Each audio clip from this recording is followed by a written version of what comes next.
Okay, excuse my appearance. We've been up pretty much the whole night. Um, Gotten very little sleep. But anyway, the day started. We had to get up at 6 a.m., which that's not that bad. Be at the hospital by 8. We got checked in and got up to the floor. We waited, we waited.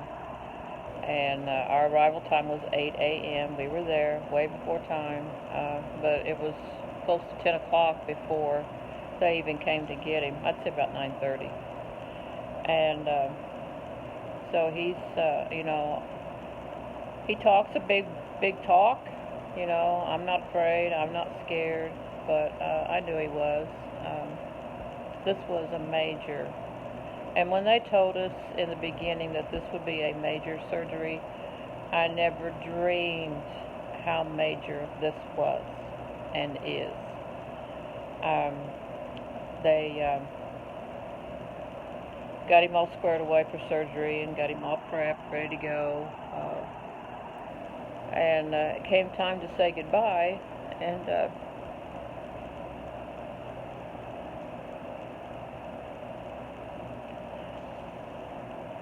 I don't do well with goodbyes. I'm a crybaby. I'm a crybaby anyway. But we said our goodbyes, and they took him away. And this was like, I think I looked at my clock, and it said 10:05. So they told me anywhere between 4 to 6 hours. So what do you do for 4 to 6 hours? I'm not a shopper, and they didn't want me to leave the hospital. So I thought, well, I'll just go out here. I had a tremendous headache and of all days, leg pain. So I go down to the gift shop and ask her if they had any Tylenol. She said yes. And I ended up paying $2.03 for 2 Tylenol. But from now on, they'll be in my purse. So I did that, and they, even in a hospital, it's very hard to find healthy food. But I did manage to find a little thing of yogurt, so I got that, and I ate that, and a bottle of water. So I proceed back upstairs, and I killed maybe 10 minutes there. So I sat down, and I'm a people watcher, so I'm watching, people, and a younger couple sat down in front of me, and the whole afternoon they talked about their son. He was in a car accident. He was the only one injured. He wasn't driving. He's 14 years old. And I felt sorry for the boy. I did. I mean, he messed up his arm big time. But the continuous calls all day long were just one after another, one after another. And I'm trying to collect my thoughts. I'm, making touch with everybody that needed to know about Clay, and he was in surgery, and about how long he would be there. And it just got outrageous. And the waiting room was full. You got 6 feet apart. It was slam packed full of people, and so there was no place for me to go. You have to stay in the hospital, and you get a tag when you go in, and it tells the date that you arrived. And I'm still wearing my orange band. I have to wear that as long as he's in there. So I'm stuck, listening to this couple all day about their son and how wrong it was that the insurance doesn't want to pay, and blah, blah, blah. Well, then all of a sudden, this guy shows up, and he sits down. He said, well, let's get started. So it was their attorney. I mean, within 24 hours of this kid getting hurt, they've already hired an attorney. They want money, and I'm thinking, is this the way it's going to be? I mean, we just so happy country we are, and this is all going through my mind, and at the same time I'm thinking, I wonder what part of the surgery they're into now. Were they able to do robotic, and is he doing okay? I wait any minute for them to come out and say, you know, we got a complication, and so I'm trying to focus on Clay, but in the background I keep hearing this family, and this went on, like I said, all afternoon, and about I think it was around 3:30. The doctor came out, and you know, he told me, he said, I'm so sorry. And when he said that, I'm thinking, oh my God, what? But he said, I'm so sorry that I couldn't do robotic on this surgery. And he said, it's a massive incision. He said, it's really, really huge. And he said, I didn't want to do that, but he said the scar tissue from the other previous surgery left. He said it's just impossible to get through it, and he said we had to bypass that and, you know, go in the aggressive way. And from what he could tell, it looks like it's localized in that tube and part of the kidney, so they removed all of that, and they had to take lymph nodes. So anybody that's dealt with cancer knows what that means. But he said about 30 minutes Clay will be ready. So this was about a 5-hour surgery, and so I walk in and I'm not prepared. I mean, I thought I was prepared, but I really wasn't prepared for what I was going to see.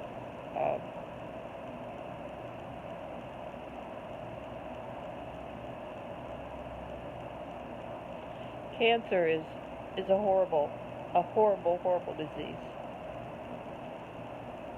When I walked into his room in recovery, he was white as a ghost, and out of his head. I mean, when Clay gets anesthetic, he just goes wacko, and he says off the wall things. But he was telling me, he said, I had a dream. I said, you did? He said, yes, I had a dream. He said, I almost met my dad in heaven. And I'm hearing this and I'm thinking, oh my God, I'm going to lose it. I said, well, what did you do? And he said, we went hunting, which his dad and he and his dad did go hunting. They had beagles and they hunted. And I said, well, was it a fun hunting trip? And he said, yeah. And he said, and then I saw my grandpa, and we went fishing. He said, you were there. And I said, oh, I was. And he said, yeah, you were there. And I said, well, I probably didn't catch much fish because I'm scared of the worms. But he was just, to him, these dreams were real. It was reality. And, you know, both his parents are gone. His grandfather's gone. But he was just, he said, I almost went to heaven. And I said, well, it's not time for you to go yet. I said, you're still needed here. And he said, I know. But he said, I almost went. And so they were having a little bit of trouble. They had to give him so much pain medication that his breathing would slow down. And, you know, she told him, she said, you have to breathe or I'm going to have to do CPR on you. And she said, no, I don't want to do that with an incision. So he finally, you know, came to enough to understand what she was saying. And, you know, we'd have to remind him, breathe, you got to breathe. And so then came the time for them to check his incision, which it's wrapped up, but to check that, he had 2 drain tubes coming out of him, 2 IVs. He's hooked up to monitors, and she pulls this gown up, and I had to have looked completely shocked. I mean, I'm sure my mouth flew open and my eyes got big. I could not comprehend, and I still can't believe the size of this incision. It starts at the top of his, right below his rib cage, and it goes all the way to his abdomen, below the belly button. It goes all the way through there, and the tube's running out. I mean, I've seen people after surgery before, and I sat with somebody in a coma one time, and I saw tubes. But this, it's somebody you love, and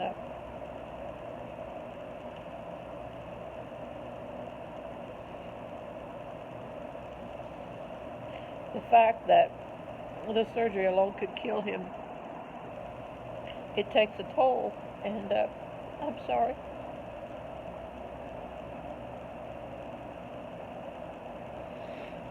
It takes a toll, and reality hits you really quickly, very hard, and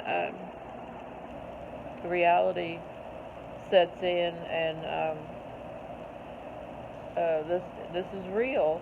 Um, you know, yes, the kidney's gone, and yes, the cancer has been removed, and yes, they flushed him with chemo, but um, if you know anything about transitional cell carcinoma, it comes back, and sometimes very quickly.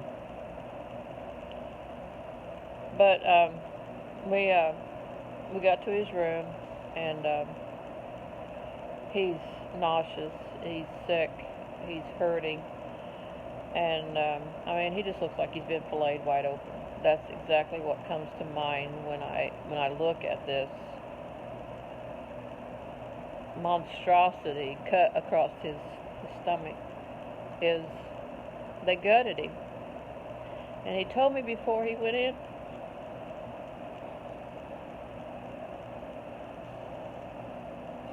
He told me, he said,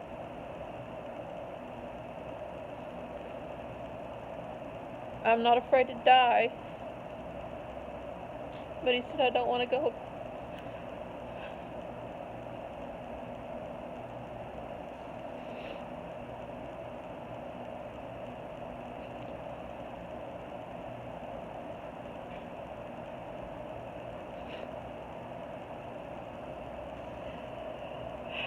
He said, "I don't want to go a piece at a time." He said, "I don't want them cutting me like a pig, and take this body part out and this body part out, and the cancer got to this, so we're going to go take this out." He said, "I don't want to do that."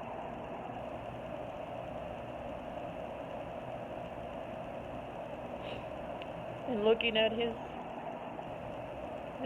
his stomach brought all that back, a piece at a time.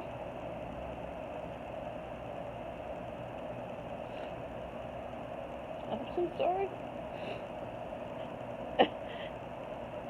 This is officially my second breakdown.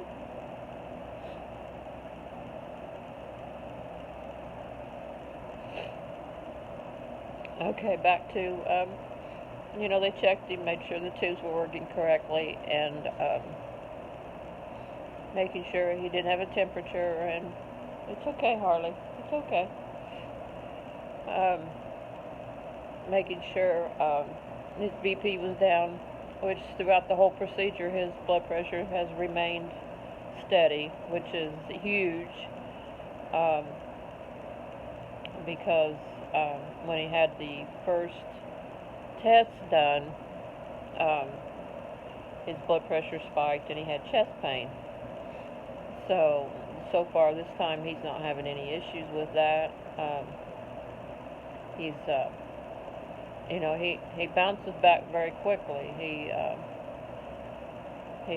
suffered all night long. We were up, and nauseous, pain, headache, and they exhausted all the meds that the doctor had ordered, and nothing was working. Nothing was working. And they were chasing everything that they gave him with Tylenol, Tylenol, and gabapentin, which, does help with pain. But nothing was helping him. He could not get any rest. He couldn't lay still. He couldn't move. And he's exhausted today from fighting all night long. And it's tough to watch. It's very tough to watch. And I keep coming back to the piece at a time. I don't want to die a piece at a time. And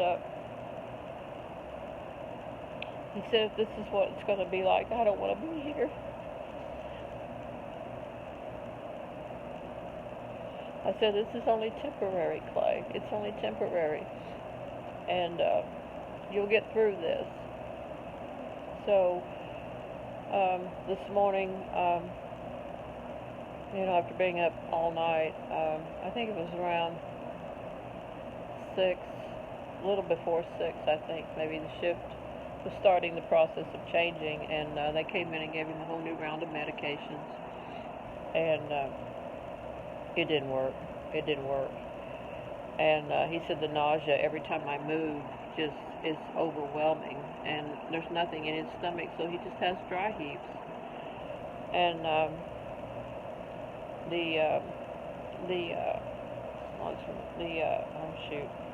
the doctor's assistant came in at 6:30, and he told her, we both expressed to her that his pain is just beyond tolerance. And she said, let me see what I can do.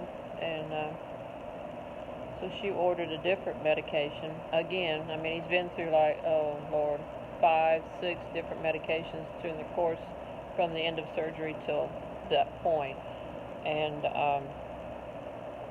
it was, she said, we're gonna fix it. Somehow we're gonna fix it. So she ordered another medication. They brought it in and gave it to him, and it seemed to bring it down, the pain level a little bit. And then the nausea, they had to come in and readjust him in the bed. He can't do anything on his own. He can't even raise his own shoulders for me to put a pillow under them. He can't do it. And